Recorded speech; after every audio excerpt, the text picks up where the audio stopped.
So mga dre, ito na po yung aking inahin na bagong panganak. Napapanganak lang po ito tuloy. Ito po yung kanyang mga beef. Anim po yung malulusog. Kasi po, ayan po ay siyam. Namatay na yung isa, ay dalawa. Namatay po yung dalawa. Ito yung namatay. Yan po. Tapos yung isa, alanganin pa. So, yan po yung kailang mga farmer, mga landre.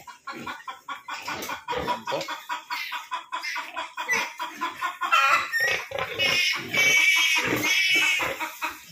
Ito po yung isang sinasabi kong alanganin.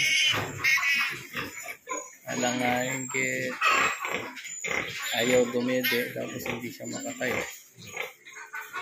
Kaya alanganin, nagchichill din siya. So, ayan po ang pain ng mga farmer na kapag sa kanilang inaalagaan ay meron mga alanganin, ang sakit sa kalooban. So, ayan. Yung mga beef na bago. So, ang anak po nito ay siyam. Matay na yung dalawa. Ayan.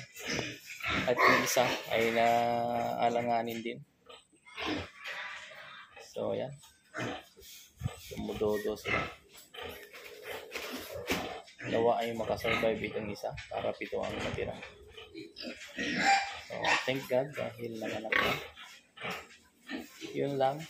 Medyo malungkot dahil may namatay. Dalawa na may namatay. Yun ang nakakalungkot sa ating mga farmer, mga dre. Yan po. So, yan, update ng ating mga alaga.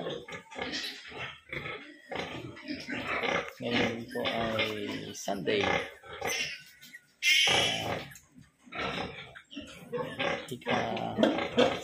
February 11.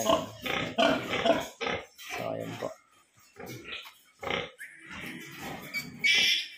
Gandang araw po sa ating lahat at God bless po sa inyong lahat.